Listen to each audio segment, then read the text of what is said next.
कहानी की शुरुआत नदी में जख्मी पड़ी एक लड़की को दिखाने से होती है। वो गहरी सोच में थी, दिमाग में बस माजी की यादें ही चल रही। उसके साथ क्या हुआ था ये जानने के लिए हम आ जाते हैं 30 साल पहले। अमेरिका के जंगलों में हम उसी लड़की जो इस वक्त 12 साल की थी उसे देखते हैं, जिसका नाम हेलन था। वो अपने डैड के पास आई, दोनों शिकार पर जाते हैं। इनका रिश्ता काफी गहरा था, दोनों बाप बेटी ही शिकार करने में काफी माहिर थे। इस वीराने में जिंदा रहने के लिए उन्हें ऐसा करना पड़ता था। हर चीज में हेलन के डैड जैकब काफी माहिर थे। इन हालात में कैसे जिंदा रहना है, शिकार कैसे करना है, अपनी हिफाजत कैसे की जाए, ये सब वो काफी अच्छे से जानता था। हर गुजरते दिन के साथ सब कुछ हेलन को भी सिखा रहा था। जंगल के बीचों बीच ये फैमिली रहा करती। हेलन, उसकी डैड और मॉम हर रोज की तरह आज भी अपना शिकार ढूंढते हुए आगे बढ़े। एक हिरन के पास पहुंच जाते हैं। अब जैकब काफी सख्त मिजाज का इंसान था। वो हेलन को गन थमाते हुए कहता है कि लो, टाइम आ गया है, अपने शिकार को खत्म कर दो। हालांकि हेलन निशाना लगाकर सांस रोककर गोली चलाती है, लेकिन हिरन वहाँ से भाग जाती है, जिससे हेलन काफी परेशान हो गई। उसके डैड जैकब को गुस्सा भी आया। वो पूछता है, क्या सीखा इतने टाइम में तुमने? उसे कैसे पता चला हमारे बारे में? हेलन ने ऊपर देखा,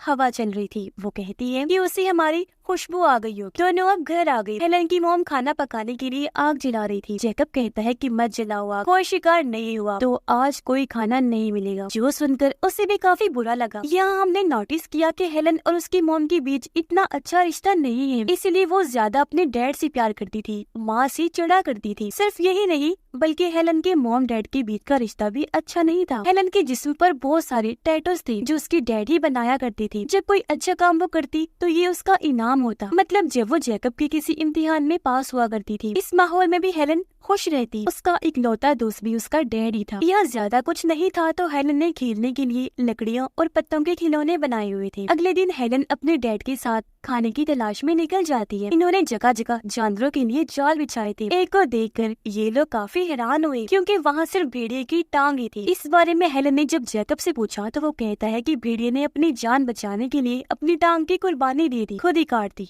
और भाग गया। याद रखो हेलन, इस दुनिया में सिर्फ खुद को जिंदा और सही सलामत रखना ही जरूरी है। इसके लिए इंसान को किसी भी हद से गुजरना पड़े तो गुजर जाना चाहिए। और आज यहाँ हेलन अपना पहला हिरन का शिकार करती है, जिसे ये लोग घर लेकर आए। जैकब का छोटा सा कैबिन था जहाँ वो जरूरी सामान, खास तौर पर बंदूक वगैरह रखा करता था, पर यहाँ हेलन को जाने की इजाजत नहीं थी। अब रात को हेलन की आवाज भेड़ियों की आवाज से खुल गई। वो जब बाहर आई तो वहाँ भूखा भेड़िया और उसका बच्चा हिरन की मांस को सूंघते हुए यहाँ आ गई थी, जिसका शिकार आज हेलन ने किया था। वो इन्हें देख रही थी कि तभी वहाँ जैकब भी आ गया। हेलन कहती है कि हमारे पास कुछ हड्डियाँ पड़ी हैं, हम इन्हें खाने के लिए दे देते हैं। जैकब ने मना कर दिया। वो कहता है कि नहीं, कुदरत के अपने कानून है, हमें इन पर तरस नहीं खाना चाहिए। ये सिर्फ भूखे भेड़िए हैं, भूख के लिए कुछ भी कर देंगे, हमें भी खाना पड़ा तो खा जाएंगे, इसीलिए इन्हें मार दो अगर चाहती हो कि तुम्हारी फैमिली जिंदा बची रही। पर हेलन ऐसा नहीं कर पाती, इसलिए जैकब खुद ही बंदूक लेकर दोनों भूखे भेड़ियों को मार देता है। अगले दिन जैकब अकेला ही शिकार पर जाने लगा। जैकब ने हेलन का नाम लिटिल शैडो रखा हुआ था। हेलन ने साथ जाने की जिद की, पर उसके डैड कहते हैं कि आज नहीं लिटिल शैडो, फिर कभी। तो अब घर पर उसकी मोम और वो अकेली थी कि तभी यहाँ छोटी सी गाड़ी पर बैठा एक आदमी आया। दरअसल वो इस जंगल में खो गया था और इन लोगों से रास्ता पूछ रहा था। अब क्योंकि आदमी और उसकी गाड़ी हेलन के लिए नई चीज थी, बाहरी दुनिया का उसे पता नहीं था कि वो कैसी है, इसलिए वो बड़े गौर से उन्हें देखने लगती है। तभी घबराई हुई हेलन की मोम बाहर आई। आदमी को कहती है कि हमारी मदद करो, यहाँ से बाहर निकालो इससे पहले कि वो आ जाए। वो हेलन को जबरदस्ती गाड़ी पर बिठाने की कोशिश करती है, लेकिन वो बैठना ही नहीं चाहती थी। आदमी भी कहता है कि मैं कैसे बाहर निकालूं, मैं तो खुद यहाँ खो चुका हूँ। जिसके साथ ही एक गोली चली जो सीधा आकर आदमी को लग जाती है और उसकी वही मौत हो गई। ये गोली जैकब ने चलाई थी जो वहाँ आ रहा था, इसलिए हेलन की मॉम जल्दी से उसे गाड़ी पर बिठाकर निकलने लगी, पर वो जाने के लिए मान ही नहीं रही थी।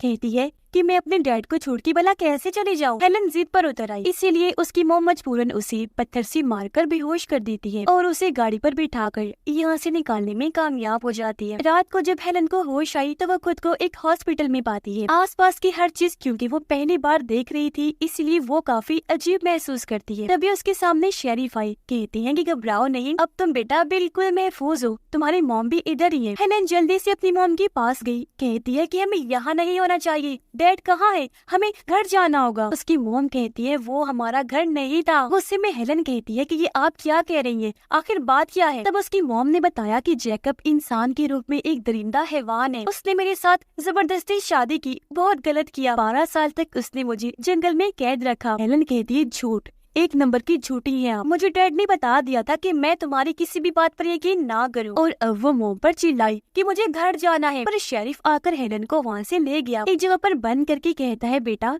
तुम जरा शांत हो जाओ। फिर जाहिर है वो शांत होने वाली कहाँ थी। यहाँ की अचानक ही हर चीज को अपनाना उसके लिए बहुत मुश्किल हो रहा था। उसे रहा नहीं जा रहा था क्योंकि शिकार में काफी माहिर थी, तो इन हालात से निपटना उसे अच्छे से आता था। तो खिड़की से वो भाग जाती है। उसे अब अपने डैड को ढूंढना था, जो उसे शहर की गलियों में मिल भी जाते हैं, जो हेलन की सीटी बजा रही थी, जो वो जंगल में बजाती थी। ऐसा लग रहा था कोई सीटी बजाकर पालतू जानवर को बुला रहा हो। दोनों बाप बेटी एक दूसरे के गले से लग गई। जेकब कहता है, चलो यहाँ से लिटिल शैडो, अपने घर चलते हैं। और अब जैसे ही ये जाने लगे, पुलिस इन्हें चारों तरफ से घेर लेती है। इसलिए जेकब कहता है कि मैं लौट के जरूर आऊंगा, मेरा इंतजार करना। ये कहकर वो चला गया, जहाँ हेलन अपने डैड के लिए बहुत ज्यादा रोने लगती है। और अब यहाँ से कहानी आ जाती है 18 साल आगे। हेलन अब बड़ी हो चुकी है, लेकिन बचपन का वो बुरा वक्त आज भी किसी बुरे सपने की तरह उसे डराता है, क्योंकि वो सच जान गई थी कि मेरी डैड सच में हैवान और दरिंदे हैं। उसने मेरी मॉम को अगवा करके जबरदस्ती शादी की, गलत किया और 12 साल की लंबे अरसे तक जंगल में कैद रखा। पहले क्योंकि वो बच्ची थी तो बाप उसे अच्छा और माँ बुरी लगा करती थी, लेकिन अब बड़े होने पर सच उसके सामने खुल चुका था। हेलन की अब अपनी ही जिंदगी थी, उसने शादी करनी थी, उसकी अलग एक फैमिली थी। उसके कुछ टैटूज तो खत्म हो गई थी, जबकि चेहरे वाले टैटूज के निशान वो मेकअप से छुपाया करती थी, क्योंकि ये हेलन को उसकी बुरे माजी की याद दिलाया करती थी। इस माजी की वजह से हेलन अब अलग ही इंसान बन गई थी। ज्यादा लोगों से मिलना और भीड़ भाड़ उसे पसंद नहीं थी। वो बस अपने हस्बैंड और बेटी के साथ ही रहना चाहती थी। अपने काम से काम रखती, एक कंपनी में जॉब किया करती थी। अब सबके सामने क्योंकि जेकब की सच्चाई आ गई थी,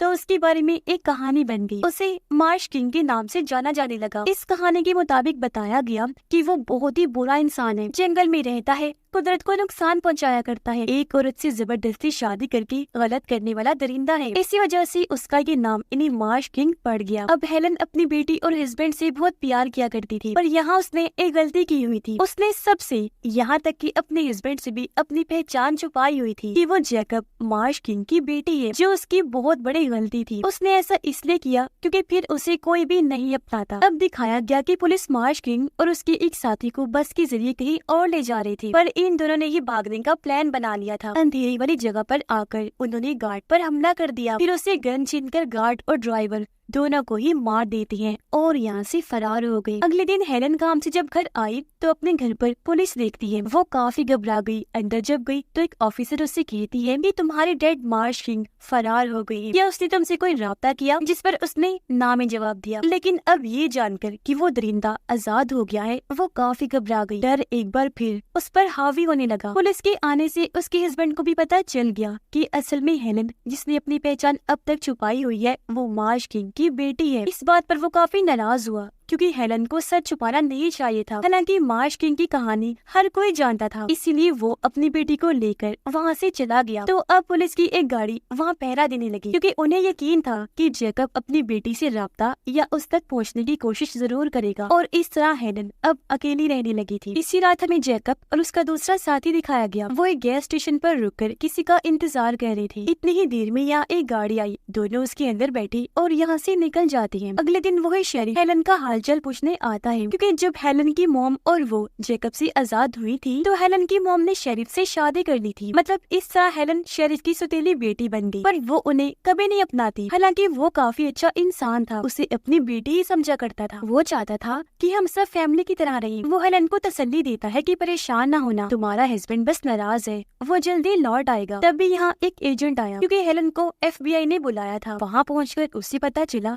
कि कल रात एक गाड़ी जब कनाडा का बॉर्डर क्रॉस कर रही थी तो गाड़ी का बहुत बुरा एक्सीडेंट हो गया, जिसमें जेकब और उसका साथी थे। पूरी ही गाड़ी जल गई, जिसमें 2 जले हुए आदमियों की लाशें भी मिली हैं। उनमें से एक जेकब की हो सकती है। अब हेलन को पता था कि मेरी डैड के 3 दांत सोने के थे, तो इस तरह उन्होंने अंदाजा लगाया कि जेकब मर गया होगा, क्योंकि वहाँ उन्हें सोने के दांत भी मिले थे। पर यहाँ हेलन को कुछ समझ नहीं आ रही थी कि अपनी डैड की मौत पर मैं कैसा महसूस करूँ, मुझे दुखी होना चाहिए या फिर खुश। अब अगले दिन उसका हस्बैंड अपनी बेटी को लेकर घर आया। हालांकि वो अभी भी नाराज था, लेकिन उससे भी क्योंकि जैकब की मरने की खबर मिली तो वो हेलन को हौसला देने आया था। वो हेलन से वजह पूछता है कि आखिर तुमने सच्चाई क्यों छुपाई। वो कहती है कि अगर तुम्हें सच पता होता कि मैं मार्श किंग की बेटी हूँ तो क्या तुम मुझे अपनाती, मेरे साथ शादी करते? कभी नहीं। उसका हस्बैंड कहते हैं अच्छा मेरी बात सुनो, मैं सब कुछ भुलाने को तैयार, लेकिन मुझसे वादा करो कि मुझे अंधेरे में नहीं रखोगी, सच बताओ। पर यहाँ हेलन कुछ नहीं बोलती, इसीलिए उसका हस्बैंड गाड़ी में बैठकर यहाँ से जाने लगा। पर तभी उसके सामने हेलन आ जाती है, उसे अपने जिस्म के सारे टैटूज दिखाकर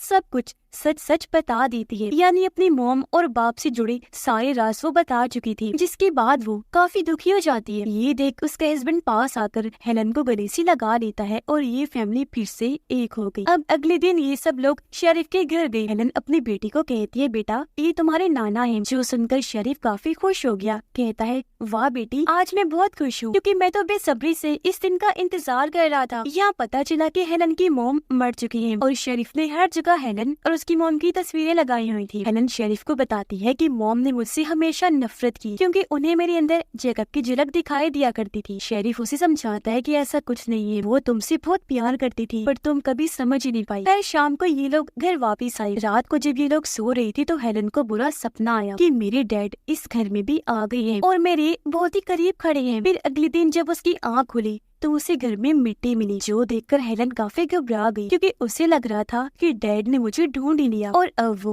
मेरे पीछे लग गई है। वो अपनी बेटी को देखती है जो अपने गंदे जूते साफ कर रही थी। अब वो मिट्टी शायद उसके जूतों की भी हो सकती थी, लेकिन हेलन जानती थी कि मेरे डैड कितने पागल और खतरनाक इंसान है, वो कुछ भी कर सकते हैं। अब अगले दिन हेलन मार्केट गई। वो जब किसी से बात कर रही थी तो उसे उसी सीटी की आवाज सुनाई दी जो बचपन में वो बजाया करती थी और उसे बुलाने के लिए उसके डैड। हेलन को अजीब लगा, आवाज का पीछा करते हुए वो आगे बढ़ी। उसे एक झलक दिखाई भी दी जो पलक झपकते ही गायब हो गई। घर आकर भी वो इस बारे में ही सोच रही थी, पर उसे ख्याल आया कि ये मेरा वहम भी तो हो सकता है ना, लेकिन वो कोई रिस्क लेना नहीं चाहती थी, इसलिए पूरी तरह अलर्ट हो जाती है। घर के चारों तरफ जाल बिछा देती है। रात के वक्त जब उसे घंटी की आवाज आई तो हेलन चेक करने गई। उसने देखा कि जाल में एक खरगोश फंसा हुआ है, लेकिन उसे पहले ही मार दिया गया था, जो देखकर वो काफी घबरा गई, क्योंकि ये काम भी जैकब का ही हो सकता है। डरते हुए वो घर आई, इस बारे में अपने हस्बैंड को बता देती है। उसने शेरिफ को भी कॉल कर दी, लेकिन दोनों उसे ये कहकर तसल्ली देते हैं कि ये तुम्हारा शक और वहम है, ऐसा मुमकिन हो ही नहीं सकता, क्योंकि जाहिर है उनकी नजर में तो यही था कि जैकब जिंदा नहीं है। मगर अब अगले ही दिन हेलन को अपने घर लकड़ियों और पत्तों से बने खिलौने मिल जाते हैं। उसे याद आया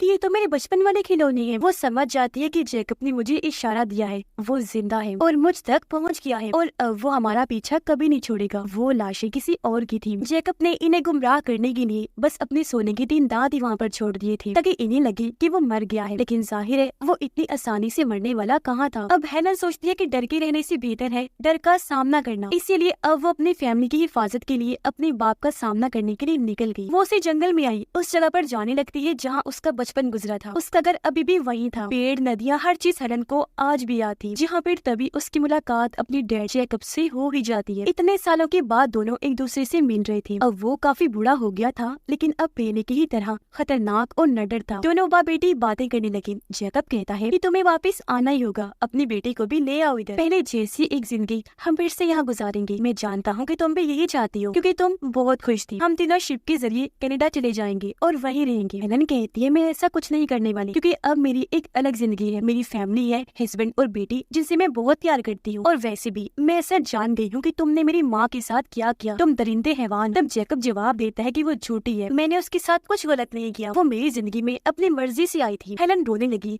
कहती है कि मेरी फैमिली से दूर रहना और मेरी जिंदगी में आने की कोई जरूरत नहीं है। जैकब कहता है ठीक है। दोनों बाप बेटी गले मिले और वो यहाँ से निकल जाती है। वो आगे बढ़ रही थी, जहाँ हमने देखा कि शेरिफ भी उसका पीछे करते करते यहाँ पहुँच गया था, और अब इससे पहले दोनों यहाँ से निकलते पागल जैकब शेरिफ को शूट करके मार देता है। उसने हेलन को भी पकड़ लिया, जबरदस्ती बालों से घसीट कर उसे एक गड्ढे में बंद कर देता है, जहाँ सजा के तौर पर वो उसे बचपन में भी बंद कर दिया करता था। गड्ढे के ऊपर लकड़ी का जाल लगाकर वहाँ से चला जाता है। तभी हेलन को याद आया कि सर्दी के मौसम में जब जैकब ने उसे बंद किया था तो उसकी मॉम ने उसे गड्ढे से बाहर निकाला था और कहा था कि बेटा मैं तो कमजोर थी, पर तुम नहीं हो। और अब क्योंकि वो बच्ची नहीं थी, बड़ी हो गई थी, तो अपनी मदद कर सकती थी। वो दीवारों पर चढ़ते हुए गड्ढे से ऊपर आई, लकड़ी का जाल तोड़कर वहाँ से बाहर निकल आती है, क्योंकि जेकब उसकी बेटी को लेने जाने ही वाला था। अब हेलन जानती थी कि गन कहाँ है। वो कैबिन में गई, गन लेकर जल्दी से बाहर आई, जहाँ जेकब कश्ती में बैठकर बस निकलने ही वाला। हेलन ने निशाना लगाकर उसे शूट करने ही वाली थी कि जेकब को पता चल गया। गोली लगने से पहले ही वो पानी में कूद जाता है। तब हेलन गन लेकर आगे बढ़ी जेकब को मिटाने के लिए, और यहाँ बाप बेटी के बीच मौत और जिंदगी की जंग शुरू हो जाती है। जंग इनकी जबरदस्त थी, क्योंकि दोनों ही जानती थी कि इन हालात में कैसे रहना, मुश्किल हालात का सामना कैसे करना है। लेकिन ये बात भी सच है कि बाप बाप ही होता है। तो जेकब कीचड़ में छुपा हुआ था, गन उसके पास भी थी। हालांकि हेलन ने उसे देख भी लिया था। इससे पहले वो गोली चलाती, पहले ही जेकब उसकी टांग पर गोली चलाकर उसे जख्मी कर देता है,